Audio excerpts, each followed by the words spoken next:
Hi hello ಎಲ್ರಿಗೂ ನಮಸ್ಕಾರ. ಇವತ್ತು ಮ್ಯಾಂಗೋ ಕುಲ್ಫಿಯನ್ನು ಮನೆಯಲ್ಲೇ ಈಸಿಯಾಗಿ ಯಾವ ರೀತಿ ಮಾಡೋದು ಅಂತ ತೋರಿಸ್ಕೊಡ್ತಾ ಇದ್ದೀನಿ. ಅದಕ್ಕೂ ಮುಂಚೆ ನಮ್ಮ ಚಾನಲ್ನ ಇನ್ನೂ ಯಾರೆಲ್ಲ ಸಬ್ಸ್ಕ್ರೈಬ್ ಮಾಡ್ಕೊಂಡಿಲ್ವೋ ಈ ಕೂಡಲೇ ಸಬ್ಸ್ಕ್ರೈಬ್ ಮಾಡ್ಕೊಳ್ಳಿ. ಹಾಗೆ ಪಕ್ಕದಲ್ಲಿರುವಂಥ ಬೆಲ್ ಐಕಾನ್ ಕೂಡ ಕ್ಲಿಕ್ ಮಾಡೋದನ್ನು ಮರಿಬೇಡಿ. ಇಲ್ಲಿ ಮ್ಯಾಂಗೋ ಕುಲ್ಫಿ ಮಾಡೋದಕ್ಕೆ ನಾನು ಫಸ್ಟು ಹಾಲನ್ನ ತೊಗೊತಾ ಇದ್ದೀನಿ. ಒಂದು 1/4 ಲೀಟ್ರಷ್ಟು ಹಾಲನ್ನು ತೊಗೊಂಡಿದ್ದೀನಿ. ಅಂದರೆ ಒಂದು 250 ml ಟು 300 ml ಅಷ್ಟು ಹಾಲನ್ನು ತೊಗೊಂಡಿದ್ದೀನಿ. ಇದು ಗಟ್ಟಿ ಹಾಲಾಗಿರಬೇಕು. ಹಾಗೆ ಇದನ್ನು ಕಾಸಿರಬಾರ್ದು ಹಾಲನ್ನು. ಈಗ ಹಾಲಿಗೆ ನಾನಿಲ್ಲಿ 3ರಿಂದ 4 ಟೇಬಲ್ ಸ್ಪೂನಷ್ಟು ಸಕ್ಕರೆಯನ್ನು ಹಾಕ್ಕೊತಾ ಇದ್ದೀನಿ. ಇನ್ನೂ ಕೂಡ ಸ್ವೀಟ್ ಜಾಸ್ತಿ ಬೇಕು ಅನ್ನೋರು ಇನ್ನೂ ಸ್ವಲ್ಪ ಜಾಸ್ತಿ ಸ್ವೀಟನ್ನು ಹಾಕ್ಕೋಬೋದು. ಹಾಗೆ ಈ ಹಾಲನ್ನ ಒಂದು 20 ನಿಮಿಷ ಚೆನ್ನಾಗಿ ಲೋ ಫ್ಲೇಮಲ್ಲಿ ಇಟ್ಬಿಟ್ಟು ಚೆನ್ನಾಗಿ ಕುದಿಸ್ಬೇಕಾಗುತ್ತೆ ಸಕ್ಕರೆ ಹಾಕಿದ ಮೇಲೆ. ಈ ಹಾಲು ಚೆನ್ನಾಗಿ ಕುದಿಯೋ ಅಷ್ಟರಲ್ಲಿ ನಾನಿಲ್ಲಿ ಬಾದಾಮಿ ಮತ್ತು ಪಿಸ್ತಾನ ಕೂಡ ಇಲ್ಲಿ ಕ್ರಷ್ ಮಾಡಿ ಇಟ್ಕೊತಾ ಇದ್ದೀನಿ ಚಿಕ್ಕದಾಗಿ. ಎಲ್ಲನೂ ಕೂಡ ನಾನಿಲ್ಲಿ ಒಂದು ಪ್ಲೇಟಲ್ಲಿ ಎತ್ತಿಟ್ಕೊತಾ ಇದ್ದೀನಿ. ಹಾಗೆ ಏಲಕ್ಕಿ ಪುಡಿಯನ್ನು ಕೂಡ ನಾನಿಲ್ಲಿ ತೊಗೊಂಡಿದ್ದೀನಿ. ಹಾಗೆ ನಾನಿಲ್ಲಿ ಮ್ಯಾಂಗೋನ ಕಟ್ ಮಾಡಿ ಇಟ್ಕೊತಾ ಇದ್ದೀನಿ. ಮ್ಯಾಂಗೋ ಸ್ವಲ್ಪ ಸ್ವೀಟಾಗೇ ಇರಬೇಕು, ಹುಳಿ ಇರೋ ಮ್ಯಾಂಗೋನ ತೊಗೋಬಾರ್ದು. ಈ ಮ್ಯಾಂಗೋ ತುಂಬಾ ಸ್ವೀಟ್ ಇದೆ, ಕಲರ್ ಮಾತ್ರ ಸ್ವಲ್ಪ ಕಡಿಮೆ ಇದೆ ಅಷ್ಟೇ ಬಿಟ್ಟರೆ ತುಂಬಾ ಸ್ವೀಟಾಗಿತ್ತು. ಹಾಗಾಗಿ ನಾನು ಈ ಮ್ಯಾಂಗೋನ ತೊಗೊಂಡಿದ್ದೀನಿ. ಹಾಗೆ ಈ ಮ್ಯಾಂಗೋನ ಇಲ್ಲಿ ಕಟ್ ಮಾಡಿಬಿಟ್ಟು ನಾನು ಮಿಕ್ಸಿ ಜಾರ್ಗೆ ಹಾಕ್ಕೊತಾ ಇದ್ದೀನಿ. ತುಂಬ ಈಸಿಯಾಗಿ ಮಾಡ್ಬೋದು. ಒಂದು ಅರ್ಧ ಗಂಟೆನೂ ಆಗೋಲ್ಲ ಟೈಮು. ಹಾಲು ಕುದಿಯೋದಕ್ಕೆ ಇಟ್ಬಿಟ್ಟು ನೀವು ಈ ಥರ ಬೇರೆ ಕೆಲಸಗಳನ್ನೆಲ್ಲ ಮಾಡಿಕೊಂಡ್ರೆ ತುಂಬ ಈಸಿಯಾಗಿ ಮನೆಯಲ್ಲೇ ಹೆಲ್ದಿಯಾಗಿ ಕುಲ್ಫಿಯನ್ನು ಮಾಡಿಕೊಡ್ಬೋದು. ನಾವು ಹೊರಗಡೆ ಏನಾದರೂ ಐಸ್ ಕ್ರೀಮ್ ಅಥವಾ ಕುಲ್ಫಿ ತಿಂತೀವಿ ಅಂತಂದರೆ ಅದಕ್ಕೆ ಆರ್ಟಿಫಿಷಿಯಲ್ ಫ್ಲೇವರು ಹಾಗೆ ಕಲರ್ನು ಕೂಡ ಹಾಕಿರ್ತಾರೆ. ನಾವು ಮನೆಯಲ್ಲೇ ಮಾಡ್ಕೊಳ್ಳೋದ್ರಿಂದ ಈ ಥರ ರಿಯಲ್ ಫ್ರೂಟನ್ನು ಯೂಸ್ ಮಾಡ್ಕೊಳ್ಳೋದ್ರಿಂದ ಮಕ್ಕಳಿಗೂ ಕೂಡ ತುಂಬಾ ಹೆಲ್ದಿಯಾಗಿ ಒಂದು ಕುಲ್ಫಿ ಅಥವಾ ಐಸ್ ಕ್ರೀಮ್ನ ನಾವು ಮನೆಯಲ್ಲೇ ಮಾಡಿಕೊಡ್ಬೋದು. ಈಗ ಮಿಕ್ಸರ್ ಜಾರ್ಗೆ ನಾನು ಒಂದು ಪೂರ್ತಿ ಹಣ್ಣನ್ನು ಕೂಡ ಹಾಕಿದ್ದೀನಿ. ಇದನ್ನು ಹಾಕಿಬಿಟ್ಟು ಚೆನ್ನಾಗಿ ನುಣ್ಣಗೆ ಮಿಕ್ಸಿ ಮಾಡಿಬಿಟ್ಕೊತಾ ಇದ್ದೀನಿ. ನೀರೇನು ಹಾಕ್ತೇನೆ ಹಾಗೆಯೇ ಮಿಕ್ಸಿ ಮಾಡಿ ಇಟ್ಕೋಬೇಕು. ಈ ರೀತಿ ಪ್ಯೂರಿ ರೆಡಿಯಾಗಿದೆ. ಈಗ ಹಾಲು ನೋಡ್ತಾ ಇರ್ಬೋದು, ಹಾಲು ಚೆನ್ನಾಗಿ ಕುದೀತಾ ಇದೆ. ಈಗ ಇದಕ್ಕೆ ನಾನೀಗ 1 ಟೇಬಲ್ ಸ್ಪೂನಷ್ಟು ಕಾರ್ನ್ಫ್ಲೋರ್ ತೊಗೊಂಡಿದ್ದೀನಿ. ಅದಕ್ಕೆ ನಾನು ಸ್ವಲ್ಪನೇ ನೀರು ಹಾಕ್ಕೊತಾ ಇದ್ದೀನಿ, ಜಾಸ್ತಿ ನೀರು ಹಾಕ್ಕೊತಾ ಇಲ್ಲ. ನೋಡ್ತಾ ಇರ್ಬೋದು, ಈ ರೀತಿ ಗಂಟು ಇಲ್ಲದೆ ಇರೋ ರೀತಿ ಮಿಕ್ಸ್ ಮಾಡಬೇಕಾಗುತ್ತೆ. ಹಾಗೆ ಕಾರ್ನ್ಫ್ಲೋರ್ ನೀರನ್ನು ಈ ರೀತಿ ರೆಡಿ ಮಾಡಿ ಎತ್ತಿಟ್ಕೊತಾ ಇದ್ದೀನಿ. ಈಗ ನಾನು ಕ್ರಷ್ ಮಾಡಿ ಇಟ್ಕೊಂಡಿದ್ನಲ್ವ ಬಾದಾಮಿ ಮತ್ತು ಪಿಸ್ತಾ ಏಲಕ್ಕಿ ಎಲ್ಲನೂ ಕೂಡ ಇವಾಗ ಹಾಕ್ಕೊತಾ ಇದ್ದೀನಿ. ಇದನ್ನು ಹಾಕಿಬಿಟ್ಟು ಒಂದು 5 ನಿಮಿಷ ಮತ್ತೆ ಚೆನ್ನಾಗಿ ಕುದಿಸ್ಬೇಕಾಗುತ್ತೆ, ಏಲಕ್ಕಿ ಫ್ಲೇವರೆಲ್ಲ ಚೆನ್ನಾಗಿ ಬಿಡಲಿ ಅಂತ. 5 ನಿಮಿಷ ಚೆನ್ನಾಗಿ ಕುದ್ದಾದಮೇಲೆ ನಾನಿಲ್ಲಿ ಕಾರ್ನ್ಫ್ಲೋರ್ನ ಹಾಕ್ತಾಯಿದ್ದೀನಿ.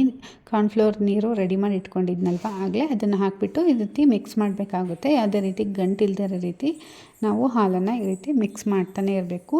ಅದು ಒಂದು 5 ನಿಮಿಷ ಆದಮೇಲೆ ಚೆನ್ನಾಗಿ ಕುದ್ದು ಕ್ರೀಮಿ ಟೆಕ್ಸ್ಚರ್ ಬರುತ್ತೆ. ನೋಡ್ತಾ ಇರ್ಬೋದು, ಈ ರೀತಿ ಬಂದಾದಮೇಲೆ ನಾನಿಲ್ಲಿ ಸ್ವಲ್ಪ ಸಾಫ್ರಾನ್ನ ಅಥವಾ ಕೇಸರಿ ದಳಗಳನ್ನ ಹಾಕ್ತಾಯಿದ್ದೀನಿ. ಒಂದು 3ರಿಂದ 4 ದಳ ಹಾಕಿದ್ದೀನಿ ಅಷ್ಟೇ. ಸ್ವಲ್ಪ ಫ್ಲೇವರ್ ಚೆನ್ನಾಗಿ ಬರಲಿ ಅನ್ನೋದಕ್ಕೋಸ್ಕರ ಹಾಕಿ ಈ ಥರ ಮಿಕ್ಸ್ ಮಾಡ್ಕೊತಾ ಇದ್ದೀನಿ. ಆಲ್ರೆಡಿ ಈ ಥರ ಕ್ರೀಮಿ ಟೆಕ್ಸ್ಚರ್ ಬಂದಿದೆ ಹಾಲು, ನೋಡ್ತಾ ಇರ್ಬೋದು. ಹಾಗೆ ಇದನ್ನು ಒಂದು 10ರಿಂದ 15 ನಿಮಿಷ ಹಾಗೆ ತಣ್ಣಗಾಗೋದಕ್ಕೆ ಅಂತ ಬಿಟ್ಟಿದ್ದೀನಿ. ಪೂರ್ತಿಯಾಗಿ ಕೂಲ್ ಆಗಬೇಕು. ಪೂರ್ತಿ ಕೂಲ್ ಆದಮೇಲೆ ನಾನೀಗ ಏನು ರುಬ್ಬಿಟ್ಕೊಂಡಿದ್ದೆ ನೋಡಿ ಮಾವಿನ ಹಣ್ಣಿನ ಪ್ಯೂರಿನ ಇದಕ್ಕೆ ಮಿಕ್ಸ್ ಮಾಡ್ಕೊತಾ ಇದ್ದೀನಿ. ಈ ರೀತಿ ವಿಸ್ಕರ್ನ ತೊಗೊಂಡ್ಬಿಟ್ಟು ನಾನು ಪೂರ್ತಿಯಾಗಿ ನೀಟಾಗಿ ಮಿಕ್ಸ್ ಆಗಲಿ ಅಂತ ಈ ರೀತಿ ಮಿಕ್ಸ್ ಮಾಡ್ತಾಯಿದ್ದೀನಿ. ಇಲ್ಲಾಂತಂದರೆ ಒಂದೊಂದು ಹತ್ರ ಮಿಕ್ಸ್ ಆಗೋಲ್ಲ ನೀಟಾಗಿ. ಹಾಗಾಗಿ ಈ ರೀತಿ ಮಿಕ್ಸ್ ಮಾಡೋದ್ರಿಂದ ಎಲ್ಲ ಕಡೆಯೂ ಕೂಡ ನೀಟಾಗಿ ಮಿಕ್ಸ್ ಆಗಿ ತುಂಬ ಒಳ್ಳೆ ಫ್ಲೇವರ್ ಬರುತ್ತೆ ಕುಲ್ಫಿ.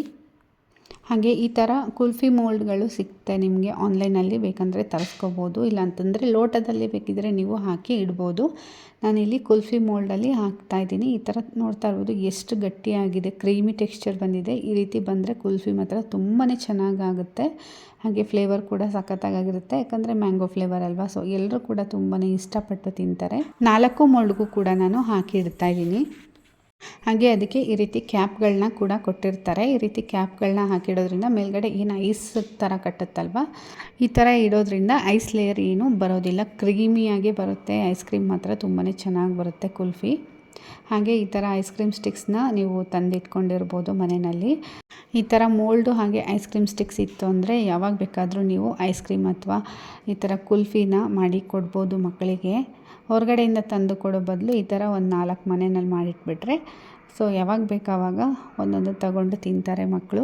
ಈಗ ಇದನ್ನು ನಾನು ರಾತ್ರಿ ಮಾಡ್ತಾ ಇರೋದ್ರಿಂದ ಸೊ ಇದು ನೆಕ್ಸ್ಟ್ ಡೇ ಬೆಳಗ್ಗೆಗೆ ಕುಲ್ಫಿ ರೆಡಿಯಾಗಿರುತ್ತೆ. ಅಂದರೆ 8 ಅವರ್ಸ್ ನಾವು ಇದನ್ನು ಫ್ರೀಝರಲ್ಲಿ ಫ್ರೀಸ್ ಮಾಡೋದಕ್ಕೆ ಅಂತ ಇಟ್ಟಿದ್ದೀನಿ. ಹಾಗೆ ನೆಕ್ಸ್ಟ್ ಡೇ ನೋಡೋಣ ಹೇಗೆ ಬಂದಿದೆ ಕುಲ್ಫಿ ಅಂತ. ಸೊ ಇದನ್ನು ಒಂದು ಸ್ವಲ್ಪ ಹೊತ್ತು ಈ ರೀತಿ ನೀರಲ್ಲಿ ಮಿಕ್ಸ್ ಮಾಡಬೇಕು. ಅಂದರೆ ಸ್ವಲ್ಪ ಲೈಟಾಗಿ ಬಿಡಬೇಕದು ಅಂಟ್ಕೊಂಡಿರುತ್ತೆ. ಸೊ ಹಾಗಾಗಿ ಈ ರೀತಿ ಮಿಕ್ಸ್ ಮಾಡಬೇಕು ಒಂದು ಸ್ವಲ್ಪ ಹೊತ್ತು ನೀರಲ್ಲಿ. ಹೊರಗಡೆ ಭಾಗನ ನೀರಲ್ಲಿ ನೆನೆಸಿದ ತಕ್ಷಣ ನೋಡ್ತಾ ಇರ್ಬೋದು ಈ ರೀತಿ ಬಂದಿದೆ.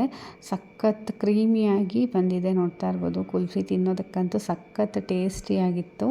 ಹಾಗೆ ಇದಕ್ಕೆ ಬಾದಾಮಿ ಮತ್ತು ಪಿಸ್ತಾ ಹಾಕಿರೋದ್ರಿಂದ ಮಧ್ಯೆ ಮಧ್ಯೆ ತಿಂತಾ ಇರುವಾಗ ಪಿಸ್ತಾ ಬಾದಾಮಿ ಎಲ್ಲ ಸಿಗುತ್ತೆ. ತುಂಬಾ ಚೆನ್ನಾಗಿ ಅನಿಸುತ್ತೆ ತಿನ್ನುವಾಗ.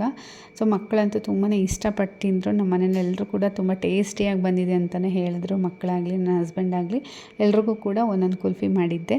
ಸೊ ಇವತ್ತಿನ ವಿಡಿಯೋ ನಿಮಗೆಲ್ಲ ಇಷ್ಟ ಆಗಿದೆ ಅಂತ ಅಂದ್ಕೊತೀನಿ. ಇವತ್ತಿನ ವಿಡಿಯೋ ಇಷ್ಟ ಆಗಿದರೆ ಲೈಕ್, ಶೇರ್, ಕಮೆಂಟ್ ಮಾಡಿ. ಹಾಗೆ ನಮ್ಮ ಚಾನಲ್ನ ಇನ್ನು ಯಾರೆಲ್ಲ ಸಬ್ಸ್ಕ್ರೈಬ್ ಮಾಡ್ಕೊಂಡಿಲ್ವೋ ಈ ಕೂಡಲೇ ಸಬ್ಸ್ಕ್ರೈಬ್ ಮಾಡ್ಕೊಳ್ಳಿ. ಹಾಗೆ ಪಕ್ಕದಲ್ಲಿರುವಂಥ ಬೆಲ್ ಐಕಾನ್ನ ಕ್ಲಿಕ್ ಮಾಡೋದನ್ನು ಮರಿಬೇಡಿ. Thank you.